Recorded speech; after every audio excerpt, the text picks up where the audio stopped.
Whether it's through acts of physical violence, sexual violence, sexist comments, subconscious biases, a man's misogyny will always find a way to show itself. Only fit for kitchens and making beds and babies and everything. It's all women are fit for. Do you think you're a chauvinist? Really, the main people in the women's lib movement are just mainly big, fat, ugly feminists who can't attract men, and that's their problem. Fair enough if they want to work, that's fine. But if you're going to work. I mean, they come along there and they sort of go, oh yes, we have to take maternity leave now, and they shoot off for 3 or 4 months, and then they start taking career breaks. And you are chauvinist. Most definitely. You are too alive and kicking. But we do appreciate women. Every home should have one. It's not out from work. It's not out telling people what to do. It's not out going for president. You think women should be at home? I do indeed. And men go out and do the work. Exactly. In the kitchen. It's the way of the world. It's been the way of the world for years. Why should it change now? They think women shouldn't be leaders, yet all we've gotten from men leading is war, poverty, inflation, terrible healthcare, and overall suffering. Meanwhile, the most peaceful countries in the world are led by women. Are you a chauvinist? I am indeed. Man's been on this earth like for millions of years, you know, and he's been the boss. I can talk about my mother, actually, who, through women's rights and all this, has become a total pain in the backside about it, I would say. This video is from 1990. People seem to think misogyny is this new phenomenon, but men have always been this way towards women. The only difference is that we now have the internet to see what's always been there.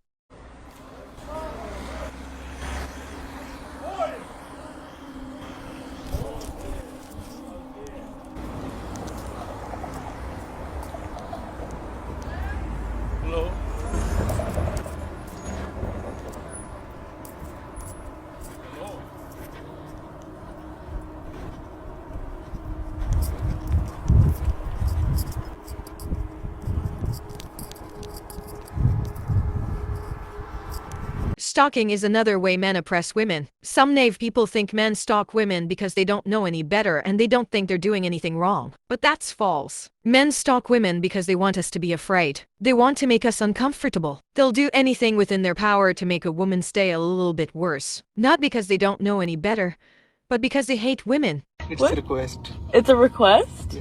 No, I don't think so. Please. No. Thank you, though. Little bit. No. But thank you for the ride home. Yes. Yeah, that was One nice. lick, please. No. Can I touch you on lick? Only lick. No. Leg, No. please. No. That is so strange. Please. No! Just because you say please, unlock the door, please. Thank you. Please, one time. No, sorry. Little bit. No, that's so weird. I already said no like 5 times. I already said no like 5 times. I said no. Can you give me contact? No. Reminder that there are Uber rides where you can choose to have only female drivers, so you can avoid harassment from male drivers. I also encourage you to use women-only trains if you have any in your area. Countless acts of male violence against women have occurred on public transport vehicles. This is why female-only means of transport is so crucial. We can't even trust male police officers and firefighters. Men who are supposed to protect women and girls from harm do the exact opposite of that.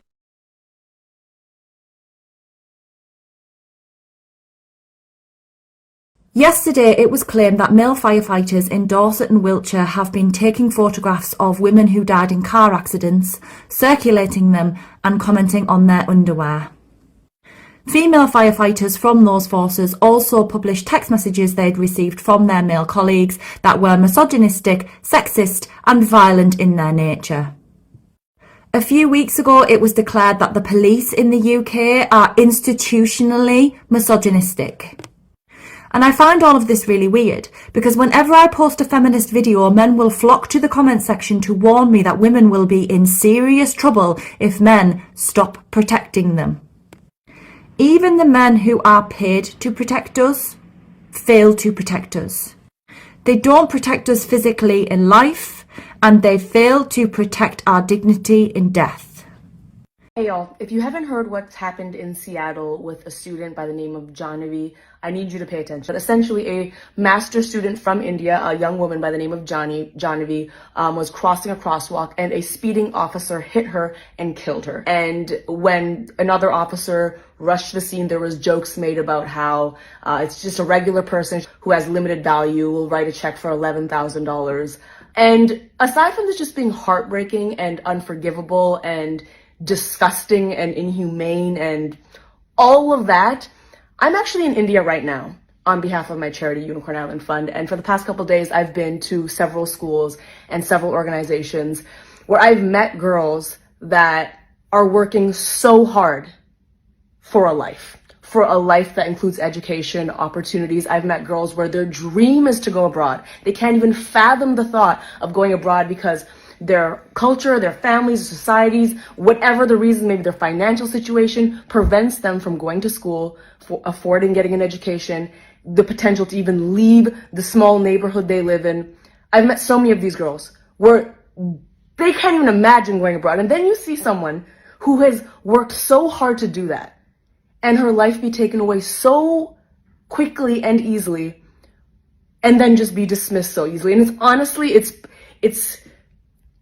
impacting me in a way. I mean, it's already sad to begin with, but I don't feel like the world comprehends what I'm about to say, which is that India specifically, I'm specifically talking about this case, has the biggest population in the world.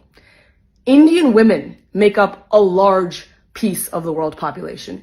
If we continue to dismiss Indian women, the world is screwed. I don't know how else to say that. I know that historically and even today, it's very easy to think, oh, it's a developing nation. People have limited value. No, the amount of potential you are dismissing by dismissing Indian women is ridiculous, and it's stupid, and it's negatively impacting the entire world. And we are all at a loss because of that. I've been doing my research to find out what I can possibly do besides ranting at your face. If you know information I don't, please comment below. But I need to jump on here and say that, because too often, South Asian women are dismissed. And that energy needs to stop. Whether it's horrific situations like this or even the small ways it happens every single day, the entire world will suffer because of it. I've checked. Apparently you can't tag the police department, the Seattle Police Department on Instagram. I've tried.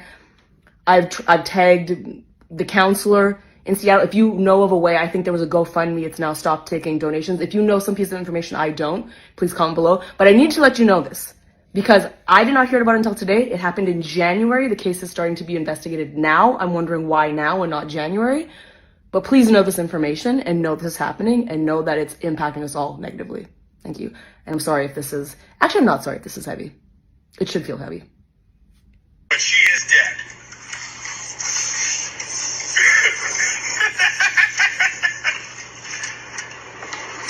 No, it's a regular person. Yeah.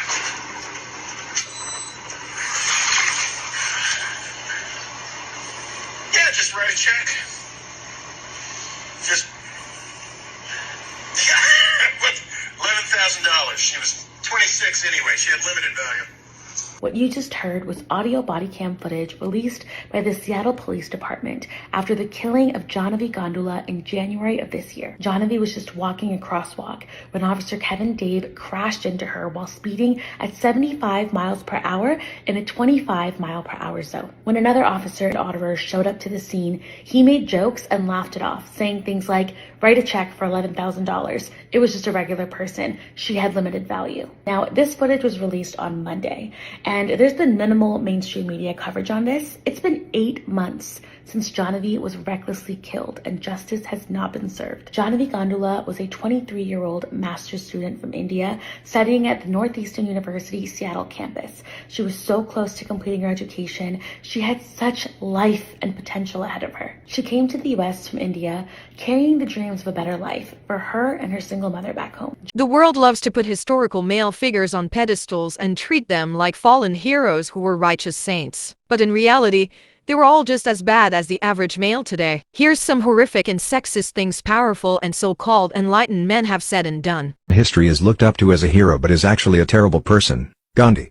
Racist towards Africans, extremist in his peace ideology, said Jews should have just surrendered themselves, and a little odd, proclaimed himself celibate, and would sleep with young women who often revered him in his bed to test his resolve. Michael Jordan was known for being a huge asshole to people, mainly waitstaff and casino workers. Though, he is revered as an icon. Apparently Dr. Seuss cheated on his wife so much it drove her to unalivement. Alexander Graham Bell invented the telephone, but wanted to stop the contamination of deaf people in society. He attempted to stop intermarriage between deaf and hearing people, and advocated for the ban of sign language. He also was a fan of eugenics to eliminate deaf people.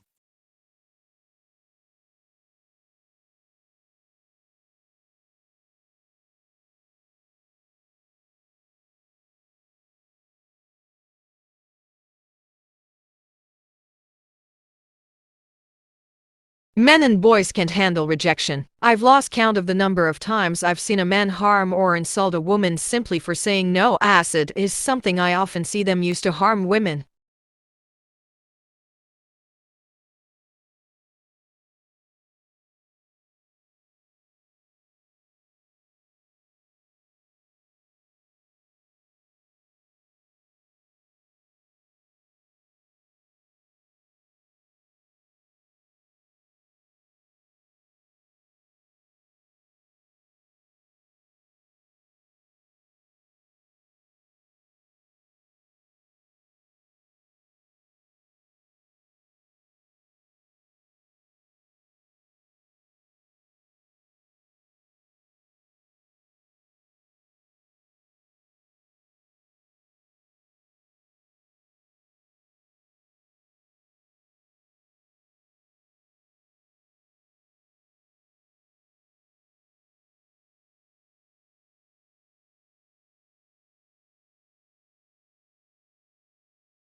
Have you ever heard of a scold's bridle before? In this depiction here, we can see a scold's bridle. Scold's bridles were used during the 16th and 17th centuries in England, Scotland and parts of Northern Europe to hurt and humiliate women. They were also called branks, and they were made from iron, and they were basically clamped onto a woman's head with a protruding part, which you can see here, which would push down on a woman's tongue to stop her from speaking. These instruments were placed on women who were thought to be quarrelsome, gossipy, unruly, or basically just outspoken. These instruments were used by communities to scare their women into submission. Because once you had a bridle on, it was kept on for some time, sometimes days at a time, and during this point women couldn't eat, drink, or speak. They would also be paraded around the local town or village as a form of further humiliation. These bridles often had rather fanciful designs with twisted horns and large noses, anything that would draw even more ridicule to the wearer, as we can see in this one. Husbands and family members could apply to the magistrates to have a scold's bridle put on their outspoken wife or outspoken family member. In Scotland, these bridles were sometimes on permanent display, sometimes attached to a market cross, which would then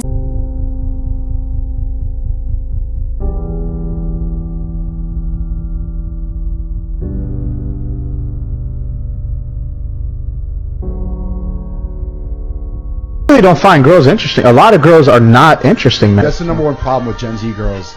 Okay, no, but can we talk about this one right here, y'all? Because there have been so many times that I've heard males complain about how boring women are, how we don't have any original thoughts, how we're just so uninteresting. The reality is, for a lot of males, complaints aside, that's what y'all prefer. Will complain that women don't have enough hobbies or personal interests. But the minute a woman claims to be an anime fan, y'all are down her throat, critiquing her on how much of a fan she really is. Y'all complain we don't have our own individual thoughts or can't hold conversations. The minute y'all encounter a baddie who knows what she's talking about and talks it well, if you're not trying to overpower her or turn it into a debate or try to embarrass or shut her down, you're suddenly running from the conversation with your little tail betwixt your legs. The reality is, as much as males complain about women being boring and not interesting, y'all's egos can't handle when we are. If she hadn't met him, she wouldn't have been in that mindset. She wouldn't have done what she did. So therefore, as far as I'm concerned, he's responsible. Hello. Hello. How are you? Okay. Sure? Yeah. On the 9th of July, just weeks before Kelly took her own life, police were called to her house by worried neighbours. An incident described in court as instrumental to the tragedy which would follow. Kelly is visibly distressed. She's spoken to in the lounge, while Stephen Gain is led into the kitchen. I don't want to go down that route, you know. Down that path already. I can't want to be going. Yes, it's a crack path.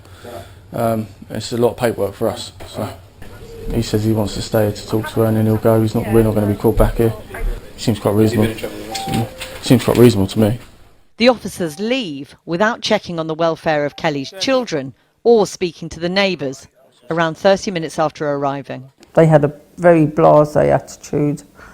They basically didn't show much interest in what was going on, even though she was really upset and she was crying. It's the morning of the 23rd of August 2017, and Hertfordshire police have just arrived at a suspected suicide. Stephen Gain has found his girlfriend Kelly Sutton unconscious at her home. What's caused this? I don't know. You don't know? Gain had subjected Kelly to months of violent abuse. Things women in Afghanistan are banned from doing. Leave the house without a male guardian. Be treated by a male doctor. Go to the gym or play sports. Go to university. Even female mannequins are banned from showing their face.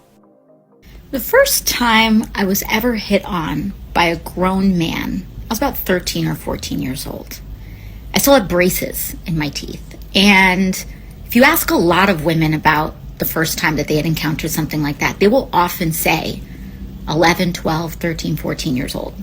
When I was in my early 20s and I worked as a waitress on an outdoor cafe, there was a man that would park on the side of the street, and we realized that he was pleasuring himself to the waitresses that were going back and forth on the sidewalk. I can't tell you how many stories I and almost every woman I know have about things like this. And when you actually look at who's committing this abuse, it's majority straight men. But the thing about I don't understand about girls in the gym, right? They don't want people looking at them. But then why are you wearing such tight clothing? Why don't they just wear like baggy sweatpants or like other things? You know what's really fucking interesting? I did a poll of men and asked, what would you do without women for 24 hours? These men almost all answered something to the effect of, I'd play video games all day long, I'd fart as much as I want, I'd burp as much as I want. Some were dumb enough to say they would watch porn. Well, without women, you'd be watching men, and that's fine if that's what you want to watch, but I don't think you really get the concept. Or they said they'd go to a strip club. Again, there's no women there. Anyway, you know what women said when asked the same thing? What would you do for 24 hours if it was a world without men? I don't know, wear whatever I want outside without being scared. I would blast music through both of my AirPods wearing a miniskirt and a tube top and take a walk late at night. Almost every single answer from women had something to do with they would wear whatever the fuck they felt like wearing, without fear. Women do not dress for men. They're not dressing for your fucking attention. I can't say this loud enough. Meanwhile, here's guys at the gym. See the fucking problem? Say he kind of gets 5% of that. Because we'll be sitting next to, any man who's ever been in a relationship, sit next to a woman, you know, what's wrong, babe? Nothing. Oh, okay. Right? Because we don't talk to each other like that, right, men. So getting used to talking to a woman and speaking your language and like hearing behind the lines of what you're saying, that is so far beyond. Once you tell him what you want, he's gonna remember it, and he's gonna try to give it to you and make sure. This one always gets me because it's not all men. Not all men are that way until it is all men. You know how men can be. Men don't speak the same language. As a man, he's sitting right next to you. He can only hear about 25% of what you're saying. He's only listening 25% of the time. He understands like 5% of that 25% because he's a big dumb. Feelings, empathy, active listening, understanding, those aren't manly things. Men don't do that. But here's the kicker. At the end, he says, if you just explain what you want, he's gonna do that. Didn't you just say that it's unrealistic to expect men to understand you? While also blaming women for not communicating clearly enough? Let's not forget that this woman said that repeatedly throughout their relationship, she has openly and clearly asked for things that she likes. For whatever reason, her partner has refused to learn how to attune to her. This man said, first of all, you shouldn't be able to expect that from men. Second of all, it's clearly something that you are doing, not communicating clearly enough. But also, how are you going to expect men to listen? Set the expectation low, and then blame her for his failure to listen. So yeah, I'm sure by now you get the idea. And before some of you type not all men. Yes, it is all men. All men benefit from patriarchy. All men have done or said something sexist or misogynistic in their lives, and women have to be cautious around all men. To the women watching this wondering what we can do to solve this huge issue, here's the answer. The 4B movement. We join South Korean women and completely liberate ourselves from male oppression and harm. We won't be safe from our oppressor until they lose access to us. It's your choice.